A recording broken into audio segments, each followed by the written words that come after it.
Hey guys, this is John and I'm playing RRK in the 15-minute pool in ICC. RRK opens with D4 and I'm just going to check this player out because I'm curious before I make my first move. They have a peak rating of 2197. I'm going to play G6 against them. They played a lot of games in the 15-minute pool, 850 or so. Let's go for a kingside fianchetto. They have a pretty high 5-minute rating too, 2465. Yeah, very good rating in all categories. Lots of games played. Okay, so they're playing a pretty conservative treatment of this. So they're almost playing like a Kali setup. They might play b3, bishop b2 later. Probably put the light square bishop on d3. So I have a lot of flexibility to choose. I could play b6 and go for a double fianchetto. I've been doing a lot of that lately. I can play for c5 if I want. Let's go b6. So we'll play bishop b7 next and stay flexible with our pawns.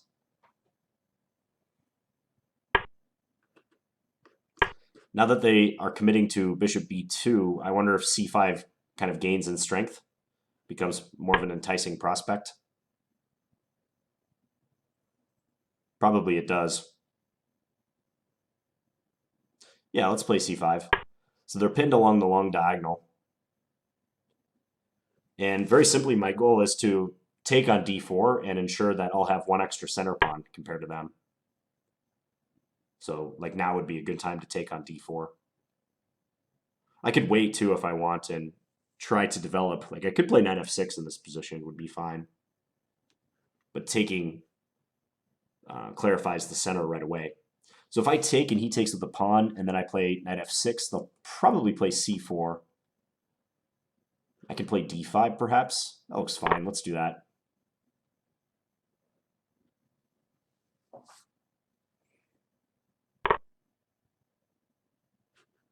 No sense in developing my knight anywhere else. Because c4, d5, I feel like the center will clarify in my favor. Maybe they could push c5 in that case, but I doubt that that would be good. I could play knight e4. I wouldn't even have to take on c5 necessarily. So I think I'll play d5 regardless of whether they play c4. Just seems like the right thing to do.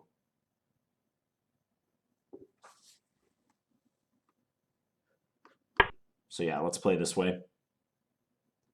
They might put the knight on e5 and play f4 after that. First, I'd expect them to play like, yeah, rook e1 or queen e2. Just to make sure knight e4 never hurts too bad. Now, do I send this knight to c6 or do I send it to d7? Kind of thinking c6 might be better. Then I'm threatening knight b4. It's like a positional threat.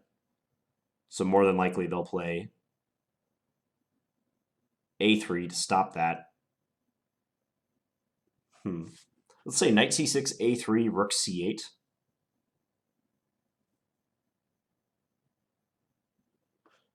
Yeah, let's do this. I like keeping, excuse me, I'm recovering from this cold, so I'm a little stuffed up, but I like keeping the d7 square open for my other knight too. Like in the event of a knight trade on e5, I think it'll be nice that I have knight d7 available.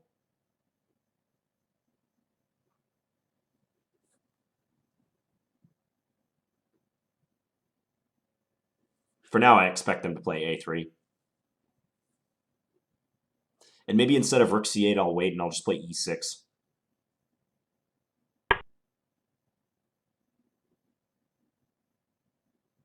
Yeah, somehow e6 first seems more stable and more flexible. Because if I had played rook c8, like one thought that crossed my mind is they might play bishop a6 and look for a trade of the light square bishops. So this way on bishop a6, I could play queen c8 if I wanted. I still might play rook c8 on the next move, but I think it's useful to postpone for a moment.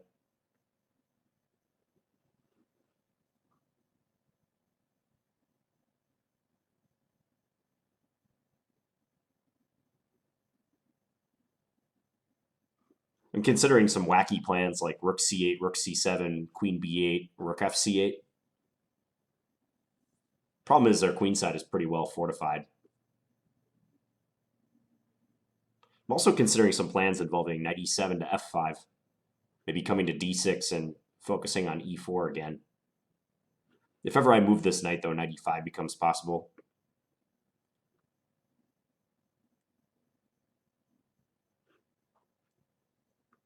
I like the fact that he's thinking. I mean, for white, this is about the time that you got to come up with a plan. You can't just lazily throw your rooks in the center and hope for the best. He's made all of the normal constructive moves that he could possibly play here, practically. Might be a few others, but it's getting about that time. And where he positions his rooks will have a big impact on what area of the board he plays on and what plan he adopts. So rook fd1. So this somewhat suggests that he's not going to go for a kingside initiative, but might be content to play in the center and on the queen side. I think rook c8 all the same is good. If bishop a6, I can play queen c7. Not even sure they want to exchange light square bishops. Okay, knight f1. So that leaves e4 temporarily weak. It's my first thought upon seeing that move. But knight e4 immediately loses a pawn.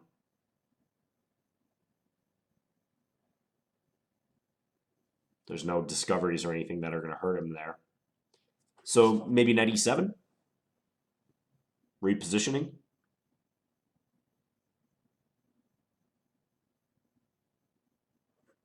Yeah, seems okay. Opens our rook. We're looking to go into f5. We're also threatening knight e4. I'd expect him to play knight g3.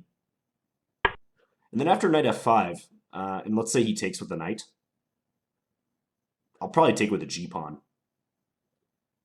Because I think it's very nice to have that knight coming into e4. I could take with the e-pawn too. But somehow the g-pawn feels better.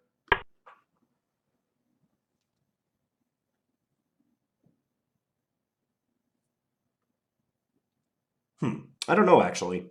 If he takes, I'm torn about which way to recapture. Doesn't take at all. Okay. That move is probably being played in preparation for c4. But I do have bishop h6 now. Just driving the rook away from that square.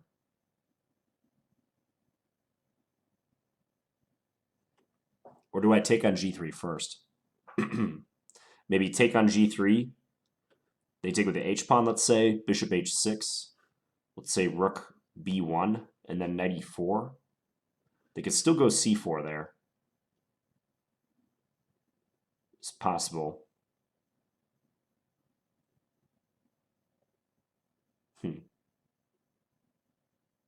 Another line is bishop h6 immediately. Rook b1, then knight d6. Which keeps an eye on that square. Maybe that's a better way of playing. They have knight e5, however. It's a lot of knight action for both sides.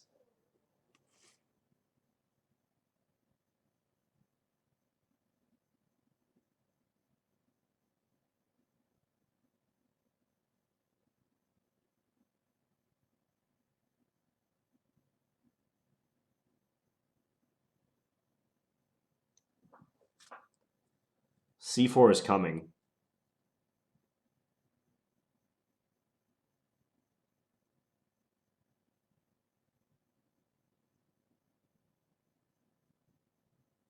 I don't know. Maybe I shouldn't stress about c4.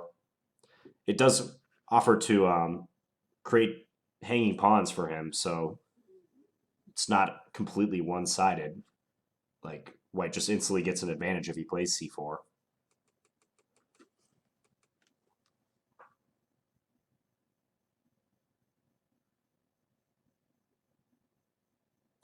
Tricky decision.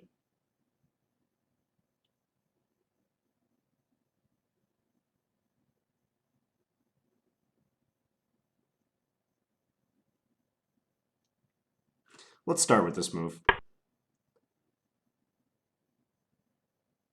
Pushing his rook away is always useful. Now after rook b1, then I'll have a similar decision what to do.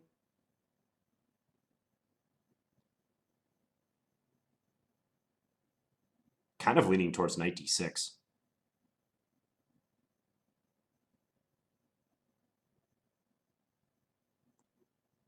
So let's say rook b1, knight d6, and then if c4, jump a knight into e4.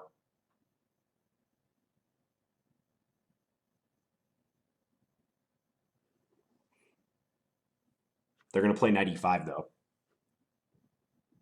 So I might have a knight on e4. They might have a knight on e5, opposing each other.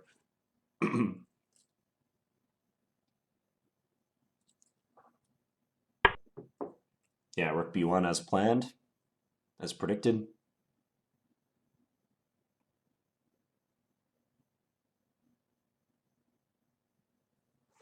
I could bring my knight back to d7.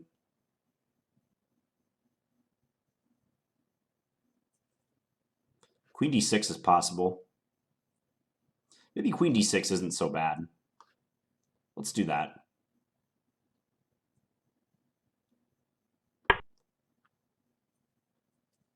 I'm just really unsure what to do with these knights, and I don't want to touch them right now. So I'll play a move that connects the rooks and just try to do something useful in the meantime. And if knight e5, I think it's nice that I have knight d7 still to try to exchange off that knight.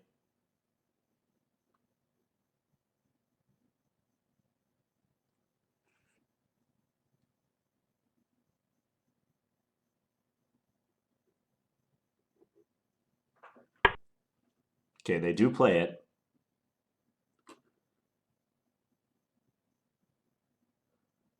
Do I trade on g3 first, or do I just play knight e5 immediately?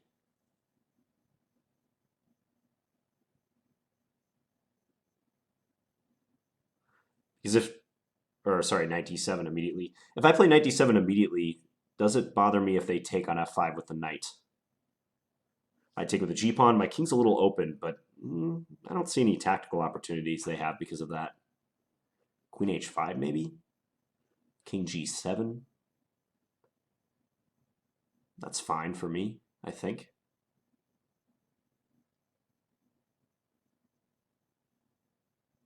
I don't know. What about knight takes g3, h takes g3, knight d7, f4? I could just take if I want.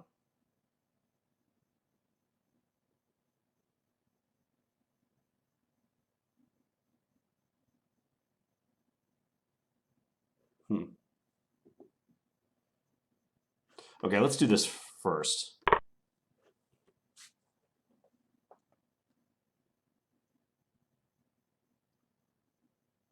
Something about knight d7 immediately. I just wasn't sure about knight takes f5 and having to play g takes and allowing queen h5.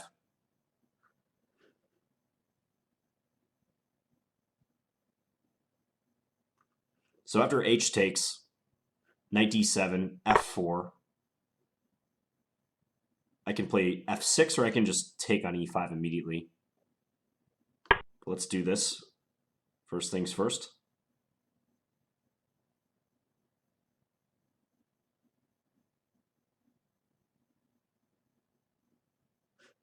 So f4. If I take on e5, they take with the f-pawn, queen e7. I think it's imperative that I play f6 quickly after that. Otherwise, they might be able to lock down on this square. Rook e1. So if I take, is the idea to take with the pawn or with the queen? It's a mystery. I'm going to take, though. If they take with a pawn, that's fine. I mean, they can play f4 thereafter, but it's no big deal, I don't think. I'm surprised. Take with the queen. Okay.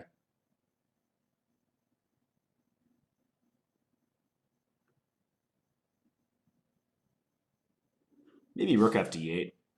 Preparing bishop g7. Let's do that. It's not necessary that we trade queens right away.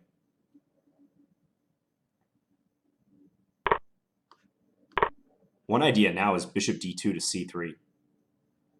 We're probably not going to be able to play that, but yeah, I think there were more challenging ways for him to continue. We'll see, but okay, now, which pieces do I want to trade? I mean, I'd love to exchange the light square bishops so I could get at that c2 pawn, and my light square bishop isn't doing much. Problem is, how do I offer a trade of the light square bishops? That's really difficult here.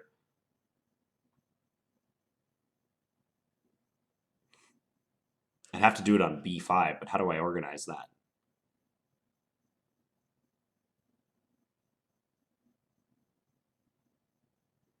Not trivial.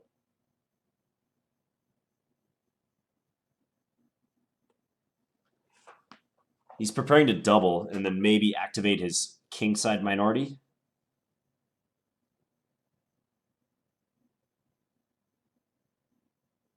This is kind of a weird plan, but a5, rook a8, bishop a6.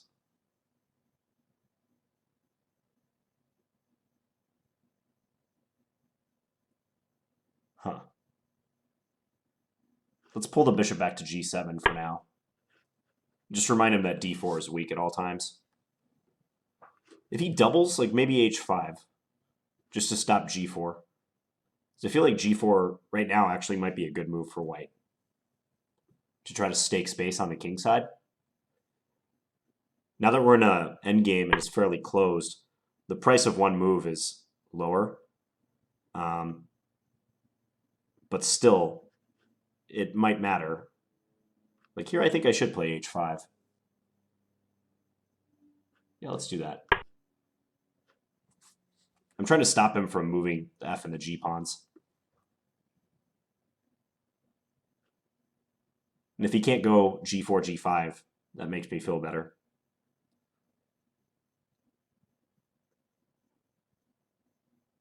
It's going to be hard for him to figure out something to do too.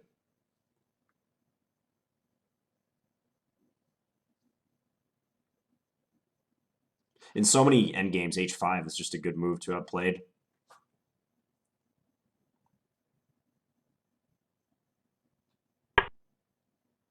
a4, okay. I probably should play a5 against that. Let's do it. It fixes a weakness on b6, but it's in line with my plan of eventually trying to offer a trade. Excuse me. That's the sound of me getting a tissue. I'll refrain from blowing my nose violently on video. You're welcome.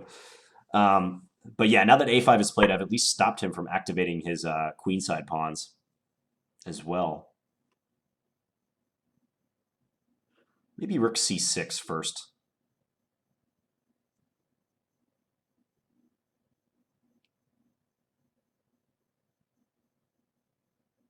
Yeah, let's do rook c6.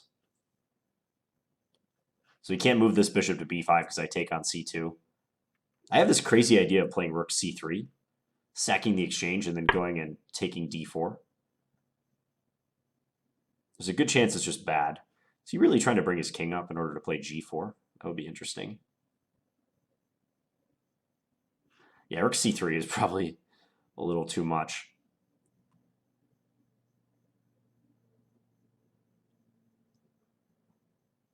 I think he really is trying to go for g4.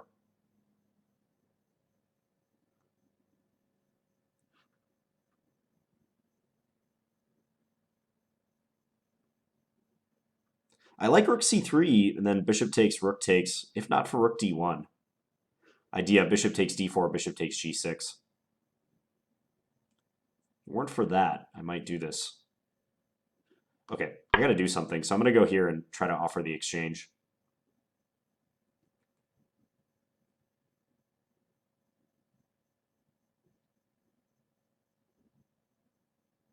I'm not expecting him to take that exchange lying down. Like he might go for check.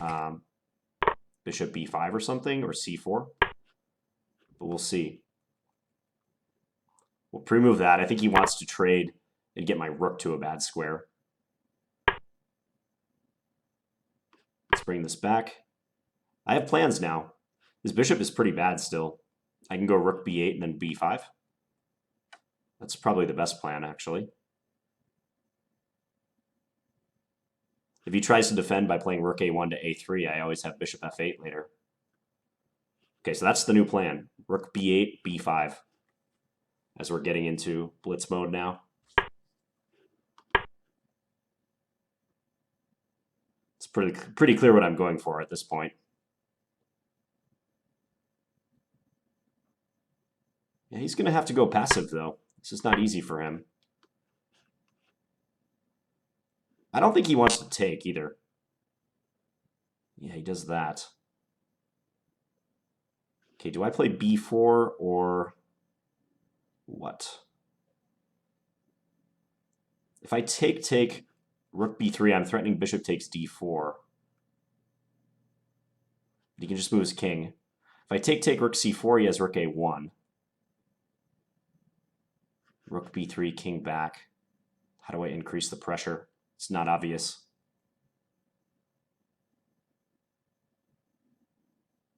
I think b4 is just probably the best move. Let's do that. So if he takes, I get to take with my rook.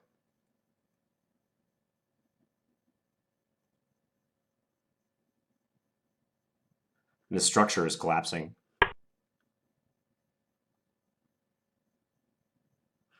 Okay, take. Bishop takes.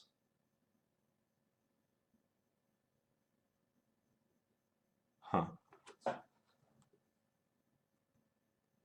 Okay, let's take here. He's going to take on a5. There's no doubt about that. I can take here. Yeah, let's do that. Check. Because now I can go rook a6 and just win the a-pawn. I don't know. There might be better options than this. But it's nice to get rid of the a-pawn. Especially since we're liable to end up in mutual time pressure. Rook c4 also could have been good. I don't know. I'm choosing a simple way because I have 2.5 minutes left. I'm going to be up a pawn. Unfortunately, all the pawns are on the same side of the board.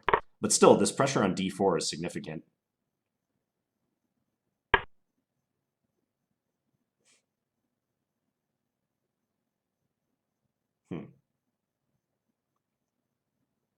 So if I go rook a3, he gives a check. Okay, I have an idea against that.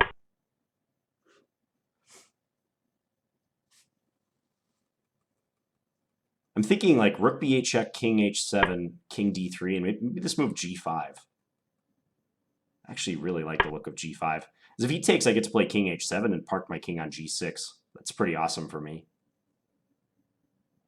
So he may not want to take. But if he doesn't take, like if he goes here, I have e5, which also is not good for him. So now I get to do this. It's even material, but his pawns are so weak, and I have everything defended. Like f7 is like my only weakness. And yeah, everything is going to be secure now.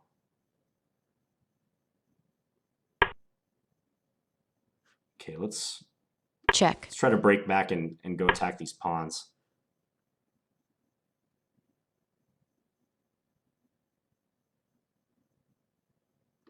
Okay, let's swing over here. First of all, he's going to go king f3.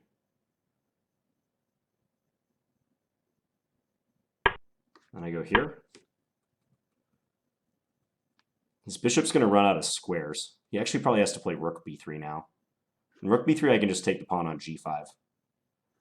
Because the only place this bishop can also defend the d4 pawn, I guess he has that move, yeah.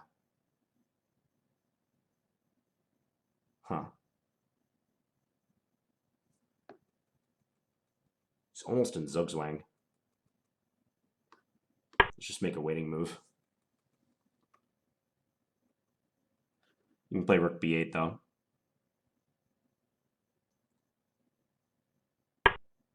Bishop a1. Okay. I was thinking go here on that. So if bishop b2, I have rook b1. That might have been a mistake by him. Yeah, I think that was. Because now I have this move. You can play rook b6, though. But I take on g5. Aha.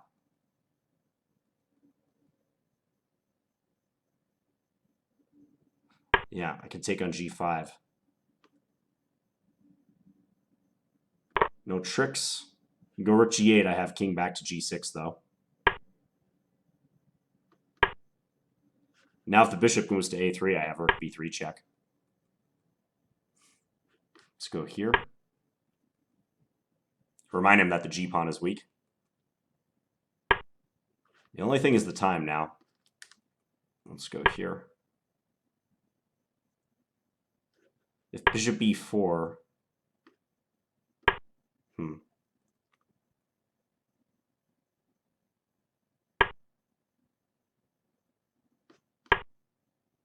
No, it seems like I'm putzing around a lot with this, but it's just kind of a delicate procedure, all of this. The main thing is keeping everything defended at all times. Okay, now he's a ways away from the g-pawn again. Check.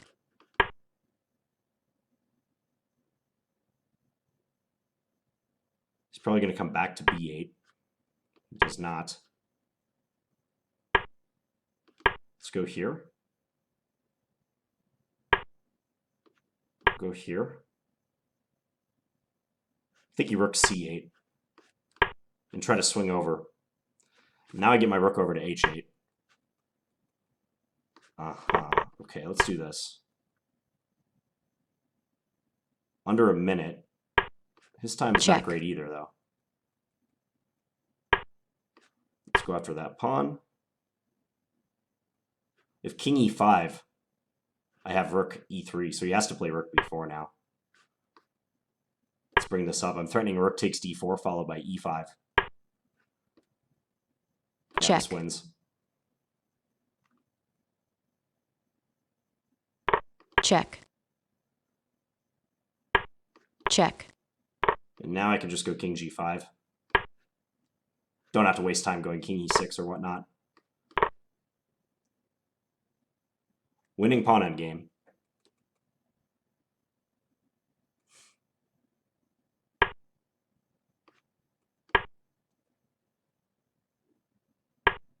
And if I mess this up, that would be very bad, but I'm not going to mess this up. Check. Yeah, and I can win this with much less time than I have here.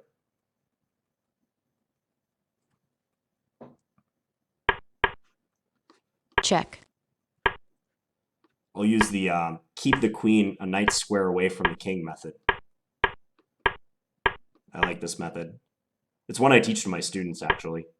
The very beginning students, because it's easy to remember. Basically, like, you keep the queen a knight's move away from the king, and then there's no risk of stalemating them.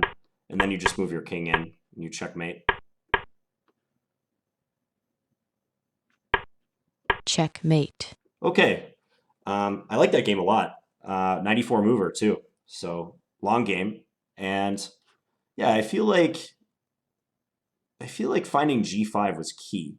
I mean, if we play this endgame out, like, there's a good chance that I'll win even without g5. But if he's able to play g5 himself, that will seriously hamper my winning chances because my bishop gets restricted. He said, GG, you played really well. I'll just say thanks. I'm gonna close this board because it looks like he's examining on that one. But let's take a look at it. Flip this around. So this setup is not the best way to combat the modern. I mean, I really think white should occupy the center more so than playing a system type line like this. But we got a chess position to work with. It's fine for both sides. Just went into a middle game that was playable for both of us. So right around here, we started the maneuvering. So knight e7, try to bring the knight to f5. Let's start the engine right about here. It says it's about equal to begin with. So I played bishop h6. I feel like when he played rook c1, he didn't see bishop h6. but I don't gain a whole lot by doing this. It just inconveniences his rook for a moment, makes it less likely that he's going to go for c4. Maybe he should have gone for c4. I kind of criticized his play a little bit over the next few moves, because I felt like he passed up opportunities to maybe play in a more challenging fashion, like f4, for instance. But maybe f4 is just a bad move. I don't know. But it seems like a natural continuation of his plan, like stick the knight on e5 and try to support it.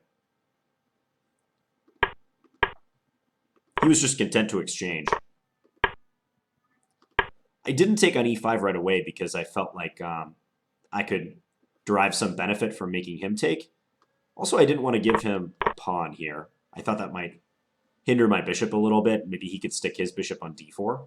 But I do notice now that I have this bishop d2 move. And I noticed that in the game. I think I just didn't quite appreciate it at the moment I played rook f d8. Because if we can attack his rook and get this in, this would be nice. Because then we get this great c3 square for the rook, and he's never able to play c4. So that should have been something I had thought about more. Yeah, this endgame seems roughly level. It's a nice endgame to play because I feel like the better player could win this for either side. I just get the impression he didn't find a good plan. Yeah, like here I mentioned g4. That was the move that was, in my mind, more troubling because it stakes out space on the king side, stops me from playing h5 without accepting a pawn weakness.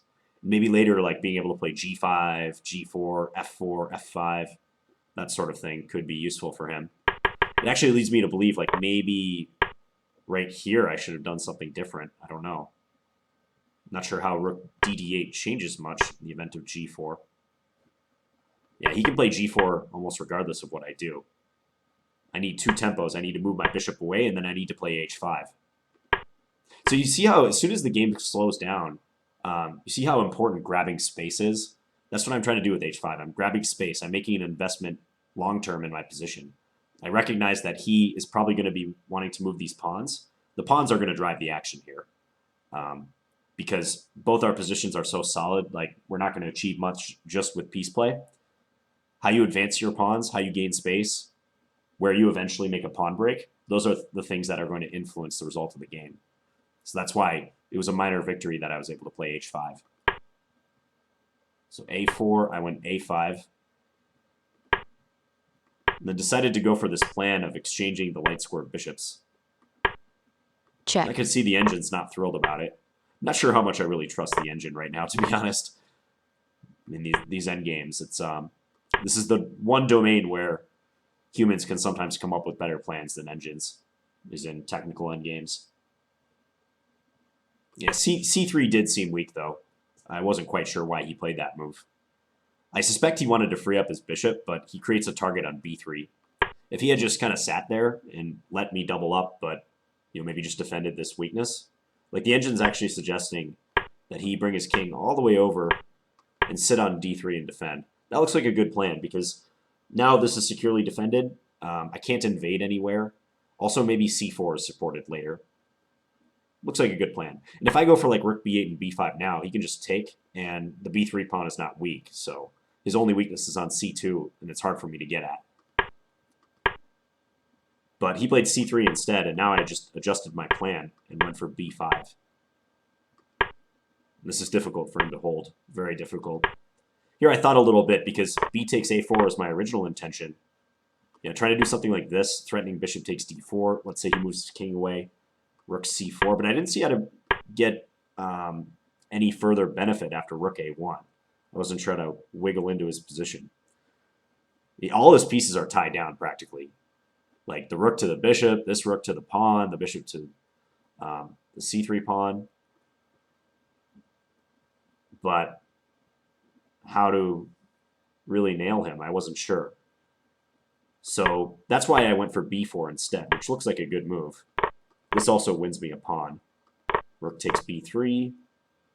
Check. And I expressed some discontent about simply going for the a-pawn, because I feel like if I could win the d-pawn and still keep his a-pawn at bay, that would be the best thing of all. But Check. with the time situation, I just went for something practical. I'm a big believer when you're down on time, you got to simplify your task as much as you can. And now I only have to worry about converting a position with an extra pawn where I'm totally safe. Whereas if I do something else where like this a pawn survives, I'll always have that in the back of my head. Like, well, what happens if he like runs his a pawn? So that was just a practical decision to play rook a6. And otherwise I would have looked at stuff like rook c4, attacking this and that. It might be the same thing though. He might defend d4 because d4 is probably more important and just give me the a pawn.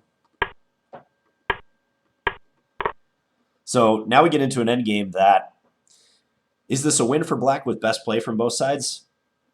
I don't know. I'd like to think so, but it wouldn't surprise me if white could get a miracle draw somehow. Yeah, again, g5. Interesting. So earlier in the game, he missed g4 grabbing space, and here he missed g5, trying to shut down my pawns. That would have made it a lot harder for me to win. Because now, if I want to disrupt his structure, I'll eventually have to play f6, which creates weaknesses in its own right on g6, e6. As played, though, I played g5 pretty quickly. Yeah, and you can see the engine likes this. This is just a positional pawn sacrifice, basically. So I'm trying to gain a little space for my king, and the g6 square is perfect. In doing this, I'm expecting to be able to pick off these pawns in the long run, kind of like I did in the game. It's a move I've seen in similar types of pawn structures. And really, this was just born out of necessity to stop him from playing g5. Because if he does that again, if he wakes up and realizes that g5 is a good idea, I'm not going to get a second chance to play this. So this is my best move of the game, I think. Now it's a lot harder for him. This is probably losing. I wasn't sure about that previous position. I'm pretty sure this is losing. Check. He's too far flung. There's too many weaknesses. And I can just move around forever. Certainly in a practical sense, I would expect black to win this like every time if both players are about equal.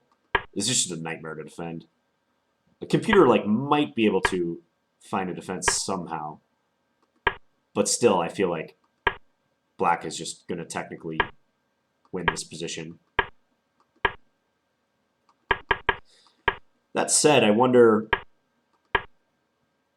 So the bishop a1 move is not forced. Like right when I played bishop h8, he could have played rook b8. And then after this, I would have been right back where I started. So what would be a good plan here? Let's just follow the engine suggestion. Rook d2, maybe idea of check. King e3. Rook d1, okay, staying on the d pawn. Oh, I guess I'm trying to go rook b1 with that move. Okay, gotcha. So let's say bishop c3. Rook h1. Go over and check. Yeah, his king is always going to be kind of stuck between the g and the e pawns. It becomes tough. Yeah, if ever bishop b2, I immediately play rook b1. I think it's losing. If this rook ever leaves the 7th rank, I can pick off the g5 pawn, since there's no rook takes f7. So he played rook a1. I went here. This was a nice move to get in. I'm keeping the bishops on board. I don't want to go into a rook endgame unless I know it's winning. It's in my benefit to keep the bishops on board. I was actually expecting him to play rook b6 right now. Idea, bishop takes d4, bishop takes d4. But I can just pick off this pawn if he does that, and I'm making progress. So rook b1, he went king e3. King takes g5. Yeah, he's basically in Zugzwang right here, isn't he? My threat is bishop takes d4, and also king takes g5, so he's going to be losing a pawn. And once he's lost that one g-pawn, he still has those weaknesses. There's still so much grief I can give him.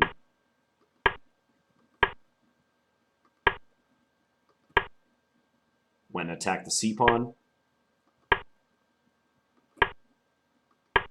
Right around here, I might not have played Check. the best. I was at about a minute. But as so often happens in these scenarios, like eventually they're just going to make a blunder. Here I should have played rook a8, because the key was getting my rook over to the king side now to attack g4. He's trying to prevent me from doing that by having his bishop cover a1. But I feel like when I was able to do this and got my rook over, that was pretty much lights out. Now I was okay with going into this rook endgame. because I think Check. his king is not well positioned to defend the pawns. Yeah, like if king e5, I can Check. give this check and then play Check. rook e4 and pick up that pawn. So he went here, I went king here. He has to play g5 Check. to avoid what happened in the game, but after this, I think I can just pick off the g pawn. One simple plan I can do is like here and then rook d1. He has to wait, and I can go here, and I can give a check. Check. Yeah, and then I'm going to take g5, and I'm up 2 pawns. They're all connected. It's a win. I'll probably win the d pawn too. Check. Yeah, and this is a Check. nice way to end it. Check. Going into a winning king and pawn endgame because he won't have opposition. And just for those of you who might be a little newer to chess, right here, this is a good microcosm of the opposition. So black plays king f3 in order to force white's king out from the queening square. We've all been in a situation before, or at least I know I have, when I very first started chess, that I would have been very surprised that f3 is not the move, but f3 allows king g1, after which white takes the opposition. Check. And this is a draw. Black has to give stalemate or give up a pawn. Okay, Checkmate. well, I hope you guys enjoyed this game. I'll be back tomorrow with another standard game. Thanks for watching, guys. Bye.